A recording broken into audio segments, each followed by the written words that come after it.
It's on! Hey everyone, welcome to the final edition of Disney Parks Talk live for 2025, brought to you by us being Doobie. That's me. I am the co-founder of Laughing Place. Over there is Rebecca, my wife. Hi. The other co-founder, because we have co-founders, that means more than one. In our case, two, one and two. Over below her is Michael Celestino, our Star Wars Southern California theme park, Muppet, Simpsons, and pretty much anything else we need him to do guy here at Laughing Place. And next to him is the guy who just has one specialty, and we're still trying to figure it out. Jeremiah Good. How you doing, Jeremiah? I'm doing good. Is our AI Doobie doing well? I know. Why do you say that? Am I jittery or something? Very robotic? Yes, Oh, you am I are. sorry. It doesn't even say I have a bad connection, too. No, it was just you No, at the beginning. Oh, It my was method of you talking. Personally, Yes. You personally buffering, not your computer. Anyway, who cares? So we're going to talk about what's going on in the world of Disney theme parks, but actually this week we're not doing that. We are going to just talk about 2025 in theme parks, specifically what the highlights were for the four of us. So if you came here to find out what's going on in theme parks, it's the end of December. Nothing's going on. They're just finishing out the year. It's crowded. No announcements, nothing like that. So we're going to talk about 2025. If you have any 2025 memories that you want to share, please use the chat for that. So I asked myself, hey, who should go first in this? And then I told myself, I think Jeremiah. So Jeremiah, give us one of your top moments. And these will tend to be more personal. These aren't the big. This isn't a 25 recap. This isn't the big stuff. Go watch the videos. Mike put together videos for stuff like that. This is our personal 2025 highlights within the world of theme parks. So Jeremiah, go. My first one will definitely be something that I'm guessing there may be 6 people in the entire world that would think this was great. The Tron Aries overlay for Tron Light Cycle Run. 6 is generous. I enjoyed the Tron Aries film just because it was Tron and it had some great concert footage in there. But to take an amazing attraction and turn it into something that has a completely different feel with the Tron Aries overlay was really well done. And this is something that, nobody is asking for this. Nobody is demanding that they do this, but it made one of my favorite attractions even that much better. And I know at least 3 other people that are excited about it. I actually saw a Reddit post recently from someone who wanted to make sure they visited before it was taken away and make sure they were planning their trip correctly. So I think we did get it up to 6, which is what you said initially. So, it did look really cool. It did look really, really cool. I like Kyle. Which one of Jerm's 153 Voices of Liberty sets in 2025 ranks as the top? I mean, that's an easy one. The Echo set from Christmas Eve was very special. I think the cool thing you said in your Tron thing, though, is no one was asking for that. This isn't something that Disney had to do. It's something that they did because they could. And we always love when Disney does something like that. So I'm glad they did it. And that's a good one, Jeremiah. How about you, Mike? What do you want to start with? Should I go chronologically or by order You of choose, Mike. Completely up to you. Let's go chronologically, and I'll start with the Disneyland 70th anniversary media event. When was that? That would be in May of this year. You had nothing from the first 4 months of the year? Jeez. All right, go. I'm sorry. Go ahead. It's always a blast and an honor to be invited to cover something like that. 70 is a nice big round number, and they did a lot to commemorate it. And we got to be there and see it all first. And among many, we were in partnership with Disney, and among many of our peers at that event that got to attend, and it was it meant a lot to me to be there. And the 60th 10 years ago happened just before I started this career as a theme park journalist. So it was nice to get to be there for the 70th. That is cool. That is Donna coming. I'm sorry. No, go ahead. Donna coming in and saying hello, everyone. Hope you had a nice holiday. We did. I love that one. That's actually somewhat on my list too. But that's just funny to hear you say the 60th was after you started your career. Before. Or I believe my first was I'm sure my first big one was the 45th at Disneyland. So. Yep, Aging me. it was. I'm going to go next. We'll say ladies last, as we say around here. And I am not going chronologically, but I am skipping ahead to May. I think it was May. No, it was April. It was April. It was April. And that is when my family and my extended family had the wonderful opportunity to go to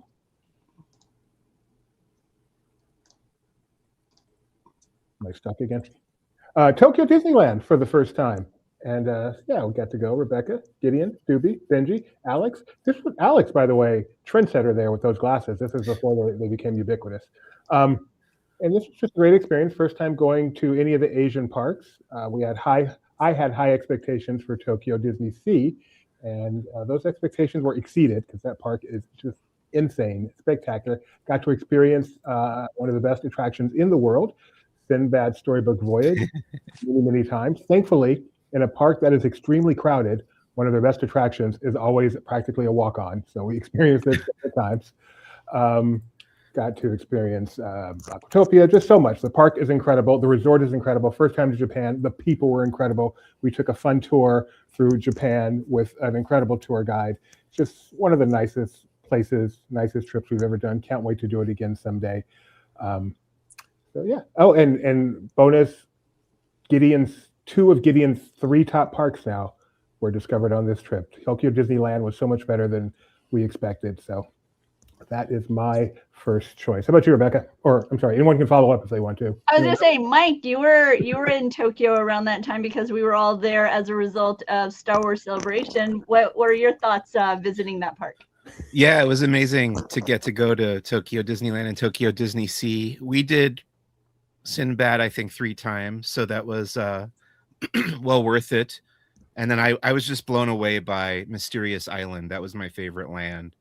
Not even, I mean, the attractions were great. The Journey to the Center of the Earth and 20,000 Leagues were very impressive, but just the land itself, just kind of standing there. When I first walked in, my mind was really blown just looking around what was surrounding me in there. So very, very impressed by the Tokyo parks.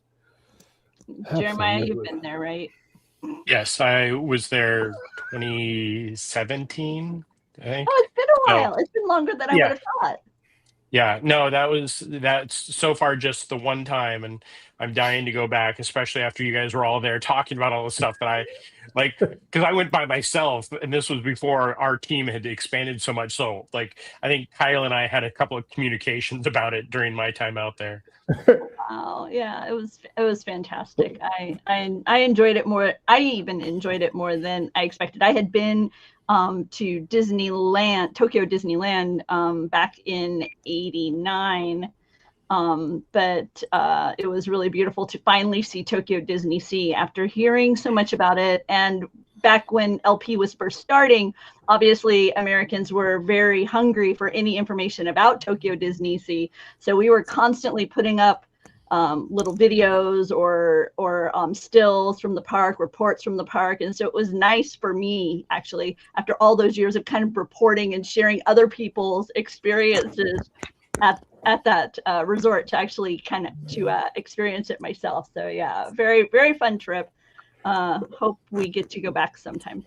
Before we get to Rebecca's number 1, let's get one from the peeps. Jeremiah, no, Gio. Some of my Disney highlights of the last year were New Year's Eve, thanks to Germ, and of course doing the 3 nighttime shows in one night. Oh, that's cool. I forgot about that. That was quite the. It's not on my list because it's not a theme park, but otherwise going Delta One, coast to coast would be my theme park highlight for the year. How about you, Rebecca? For me, my highlight was seeing my beloved Savannah Bananas and the firefighters at Disneyland. I mean, I got to combine my love of Banana Ball and my love of Disneyland in a single day.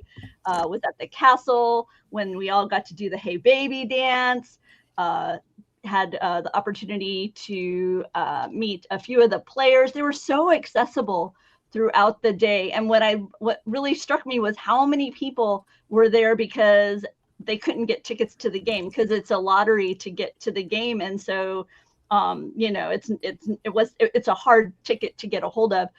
And it was just funny to see how many people were like, oh, I tried, I really wanted to go to this Anaheim game, but I wasn't able to. And they were so generous with their time, signing autographs as they were parading down Main Street, giving high fives. It was just, whenever they were filming throughout the park, they were taking moments to engage with the fans. It reminded me, in some ways, of the old themed overlays that you'd have down in Walt Disney World, where like if it was Super Soap, or it was Star Wars, or it was ESPN, and you'd be walking through the park, and then all of a sudden you'd stumble on somebody from one of these other like genres, and it felt like that. It was like Banana Ball took over Disneyland for the day, and I loved it. I hope we see it return. It was great. I hope we do too. All right, let's change things around here and go to Mike Celestino, number 2. Okay, continuing chronologically, I believe this was late July. Jeez. I got to watch Jon Favreau shooting the Oswald Disney Plus series in Disneyland. He and the whole film crew were in the Enchanted Tiki Room, and I stood there and watched for probably 45 minutes or so. Wait, is there a grassy knoll in the Tiki Room? Okay, I had pictures, and now I don't have pictures. So let me see if I can find them, Mike, because something rather interesting happened for you while he was there. And hang on, I will make this happen because you sent me the pictures. I have no doubt you will. What'd Kyle you say, Donna. I have no doubt you will. Kyle Donna, you guys are both out there. Give me some highlights, your personal theme park related highlights from 2025. Theme park is loose. I'd say experiences, because I know some of what Rebecca has coming up. So experiences from the year. So Mike, what did you do in January, February, March? Peanuts celebration was one of them, probably. It didn't make the list. No. Okay. Oh, hang on. I think I got one of the pictures Mike sent me. Hold up. Here it comes. There we go. Okay, now you can share your story. There we go. I happened to be wearing a shirt with a Mandalorian helmet on it that I got in Alaska, but I wasn't going to bother him. I saw other people asking for photos and autographs, so I just went up and said, he like, when he passed me by, he like acknowledged the shirt, and then I asked him for an autograph on the shirt. He was very kind to me. That's and so signed cool. My shoulder there. And then I sent you the photo of my I have it framed on my wall. Oh, do you really? Yeah. That's so cool. The shirt. That is so cool. I'll go again. So among the things I got to do this year, since Mike mentioned the 70th, I'll mention my own Disneyland 70th experience, where I did not get to do the whole media thing like he did, but I did get to do what was for me a pretty cool experience that I'm trying to add to stage, and it's just not working. Oh, am I still on? Yeah. You have to remove me first. There you go. I should know that. So I got to interview the Disneyland ambassador, who I guess is just got a couple more days in her term, and that was fun. But the highlight of my trip was my son, who was a canoe addict.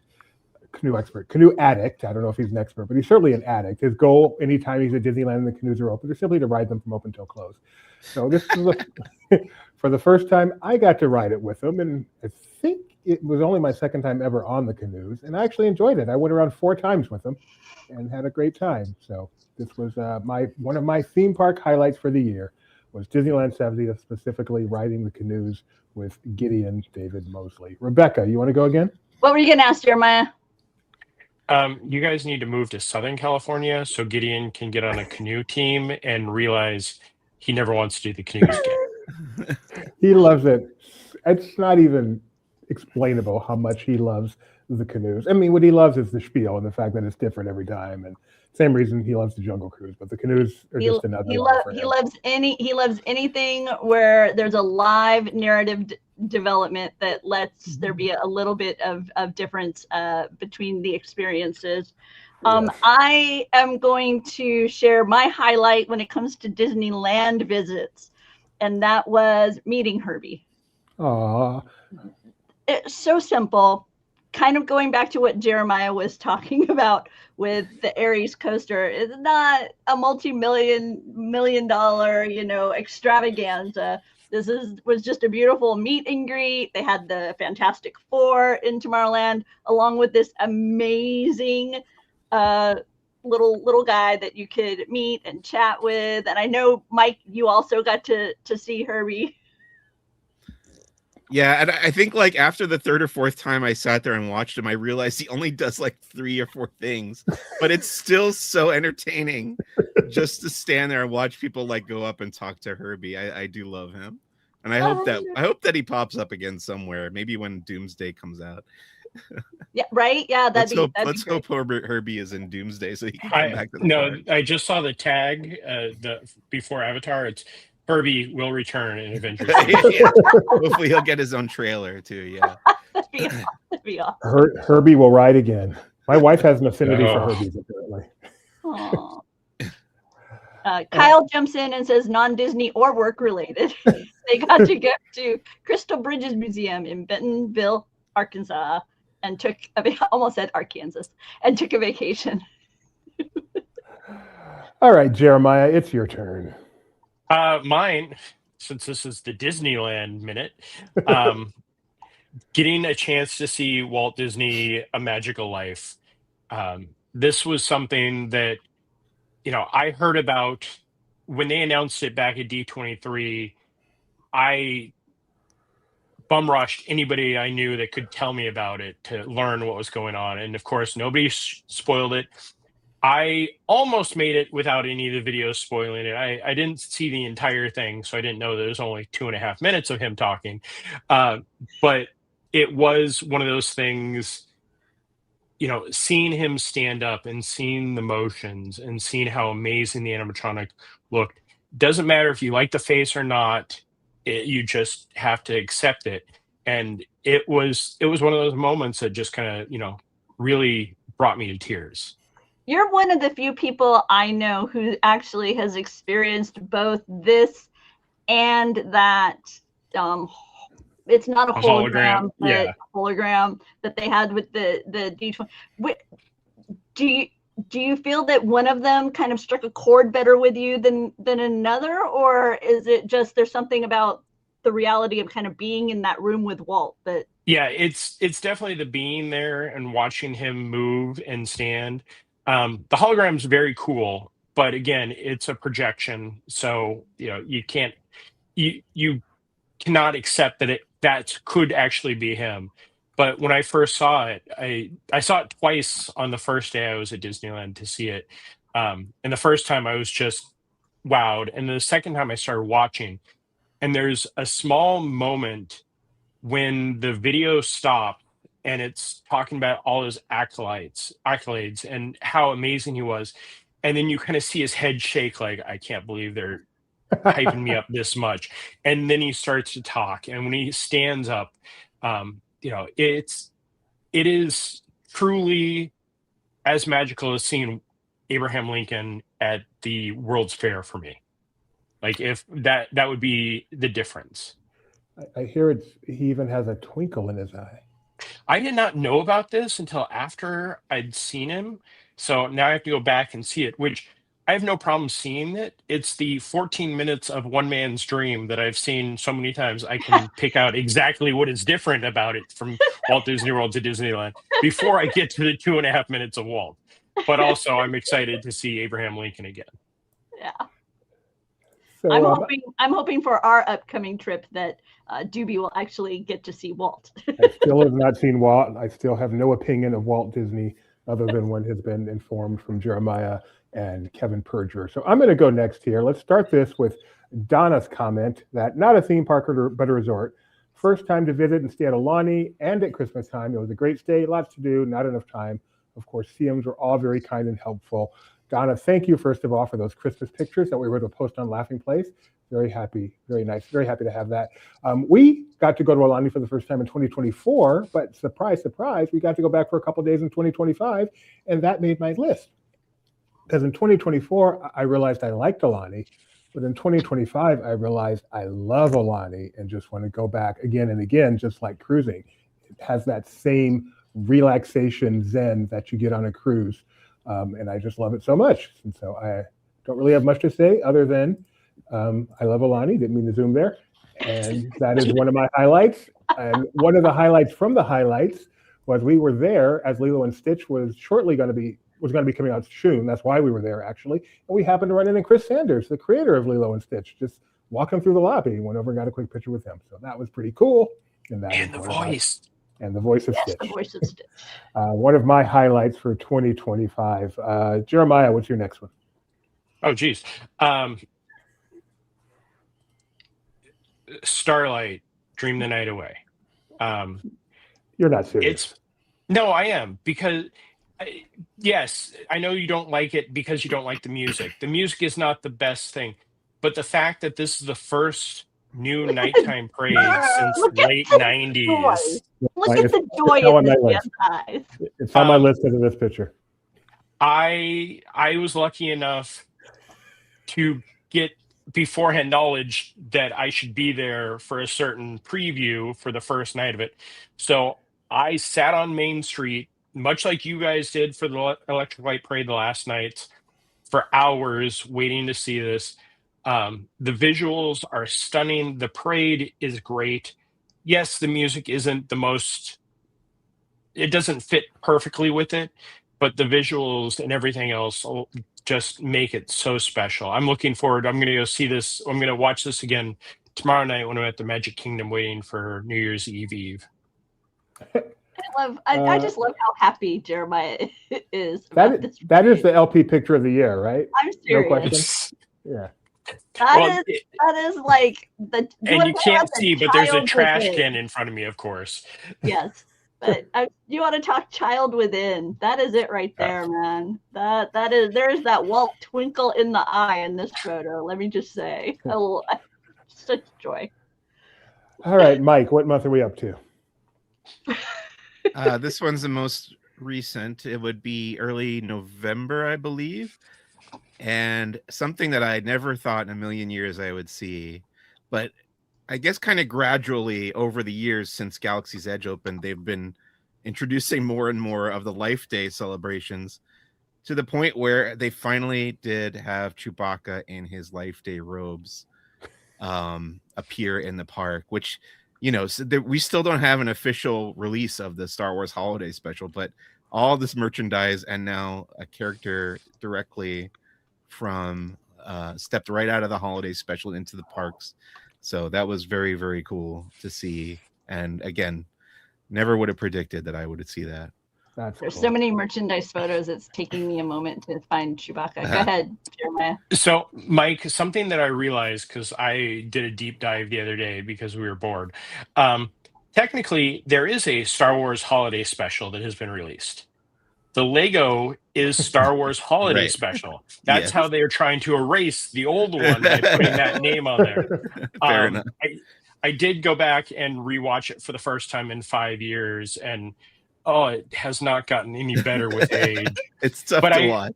I did realize they missed out by not putting B. Arthur's song in Oga's, like having Rex play some of the music that's from there.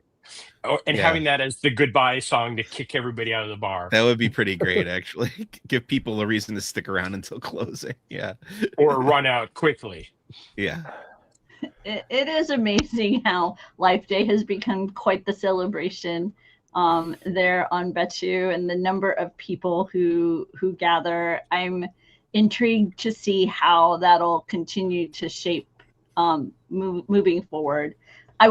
Personally, I would love if we could start getting a Life Day time frame overlay for Smuggler's Run. Imagine if you had like a little seasonal fun around some sort of Life Day mission. Yeah. For Smuggler's Run, that kind of thing. I hope they really lean in and embrace what the fans are creating there. Because right now it's really this was kind of the first big, it feels like the first big kind of official, other than buy stuff, right? So because previously, fans have gathered to do a lightsaber display, and we've seen various carols adapted to the universe. And Mike, Well, I think, yeah. What was so exciting about that day in particular this year on Life Day, November 17th, I guess it was. It rained all day at Disneyland, and I was pretty worried that it wasn't going to happen. But fans started to gather underneath that awning, under Bard, if you know the Bard droid at Disneyland.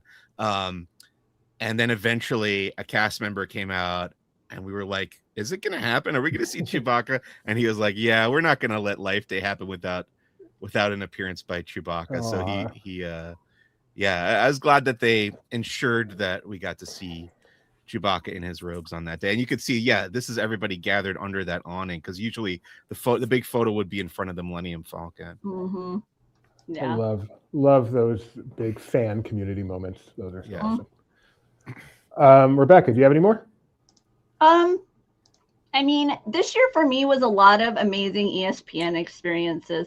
I got to go back to Bristol, but then the other thing that was really incredible and kind of introduced me to a whole other realm of fun within sports. I went to the Ultimate Draft Weekend at Baha Mar with the team seen here. This is the fantasy football team at ESPN. You have Field Yates there in the middle. He's actually going to be doing the play-by-play for tonight's Altcast Monday Night Football. But the weekend was an incredible amount of fun.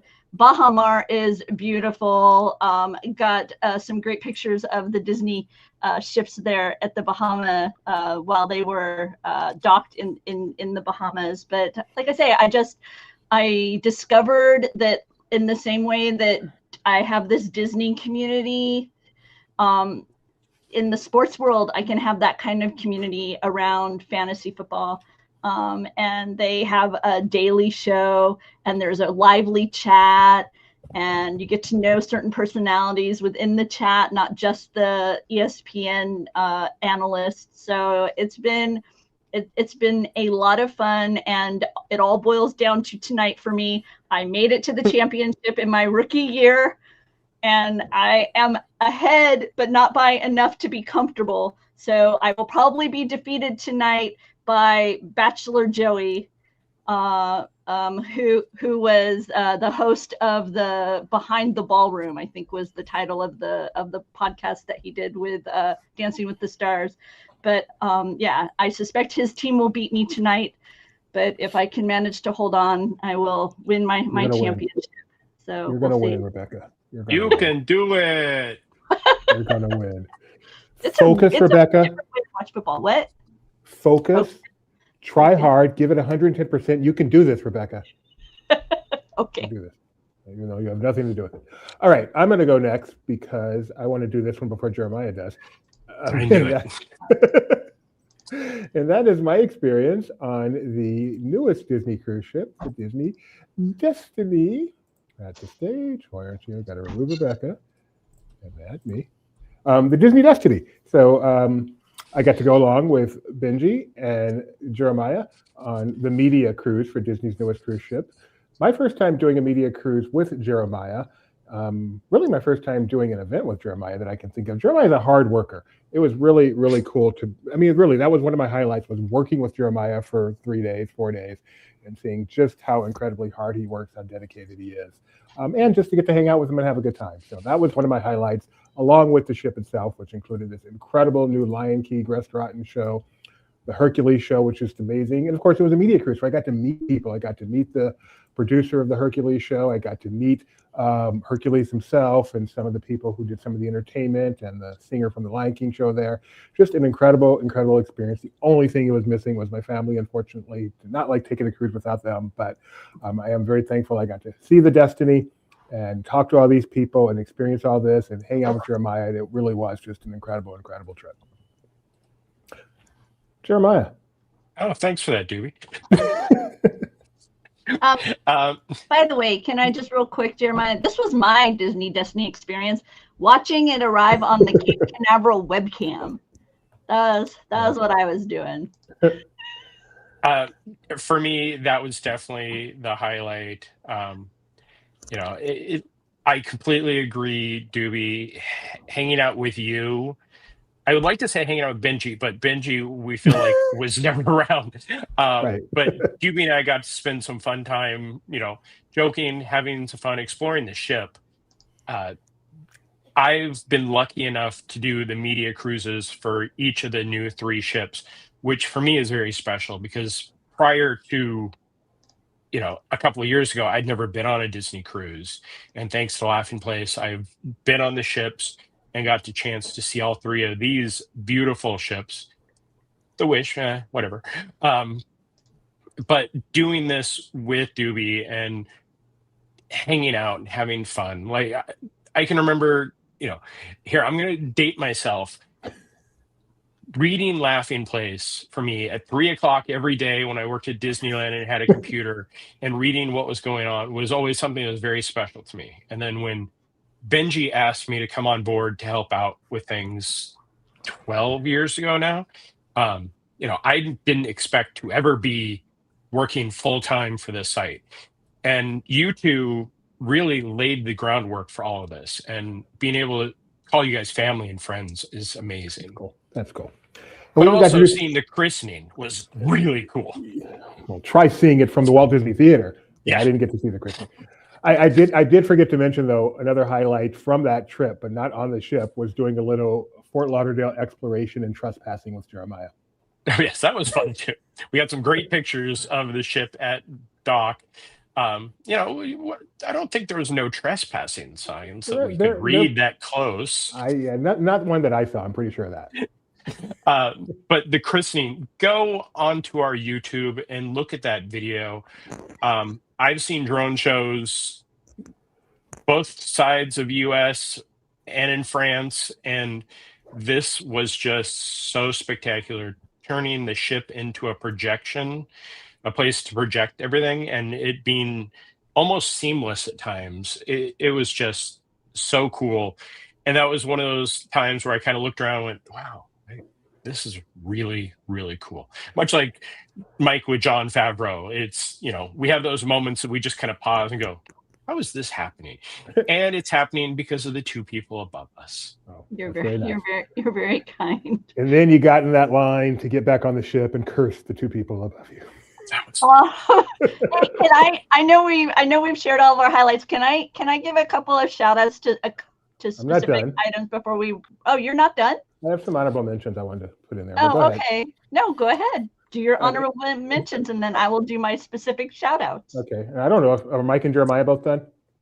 I have an honorable mention, but you go ahead, Doobie. Okay. So you want me to go first? No, I'll go first. Going back to New Orleans, I've come to enjoy my annual trips to the Essence Fest and hanging out with the peeps down in New Orleans. That's always a highlight, as much as I miss my family on the 4th of July, which I genuinely do. The consolation is I get to go to New Orleans, and that's pretty cool.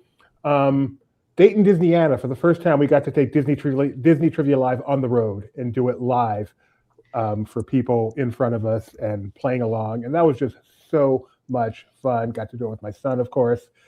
He loved it. And we're aiming to do it again. Yeah, planning to do it again. So Dayton, Disneyana, June in Dayton, Ohio. Come see us. So that was just an awesome experience. And now we've got one under our belt. We know what we're doing. We'll fix our mistakes. And the second one will be even better. And then finally, this one was recent for us, at least. And that's the 3 of us sitting down for the 4-hour extravaganza of a family watch of Defunctland.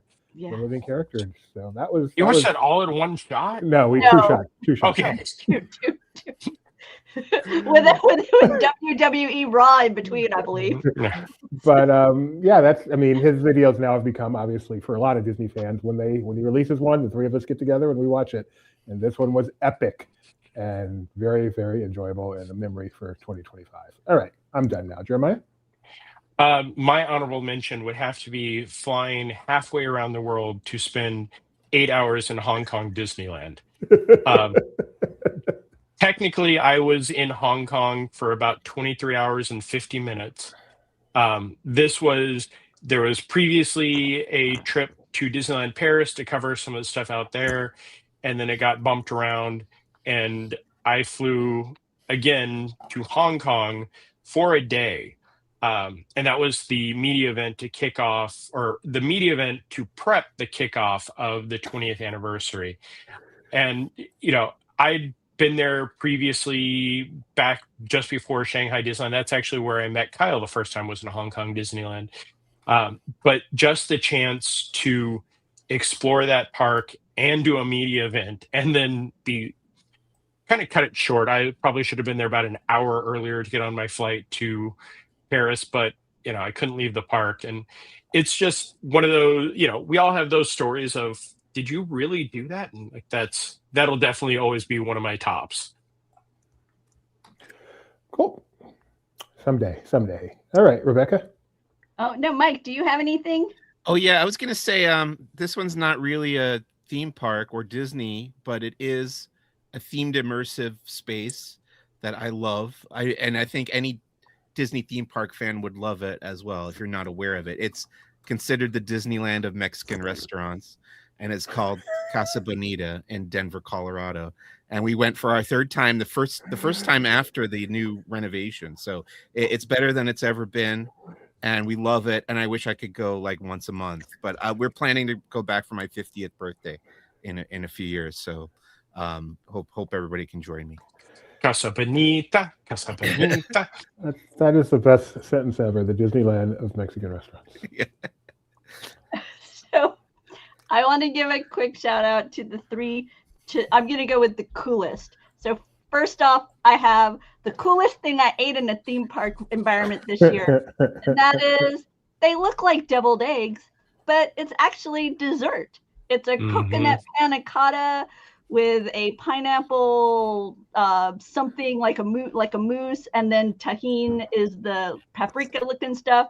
This is so good. Mess with your mind. Fantastic. This was from Halloween Horror Nights at Universal, but I loved this. So this was the coolest thing I ate at a theme park.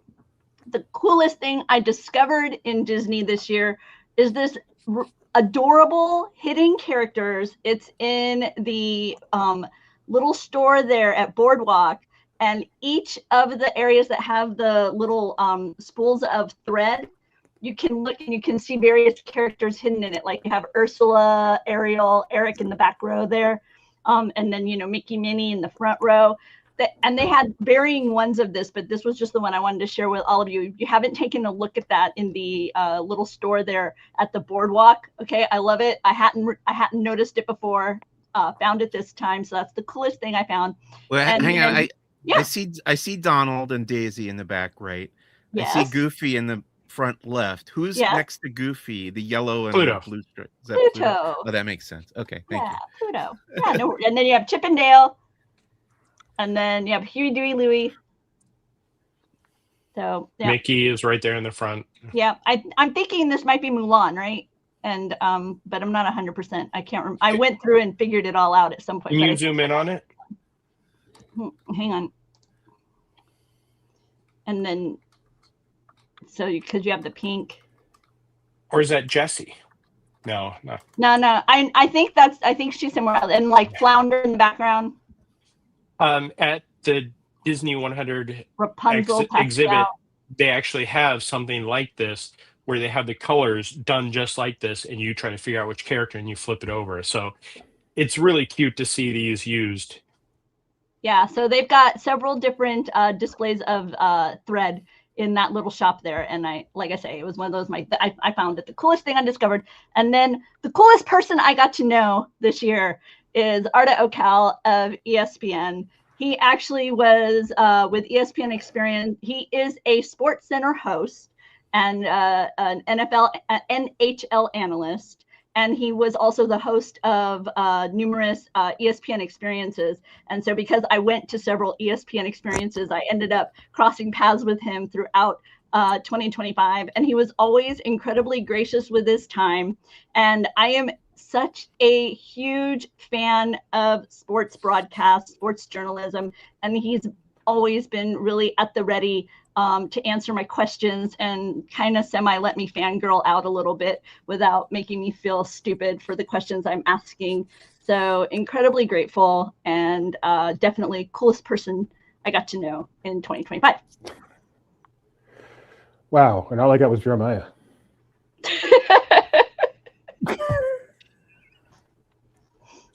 Is that it, everybody? That's it. All right. It's been a fantastic 2025. It really has been a good year. I'm sure 2026 will be even better. So thank you, all of you out there who joined us for the past 12 months. And we look forward to being with you next year. Happy New Year, everyone. Bye-bye. Happy New Year.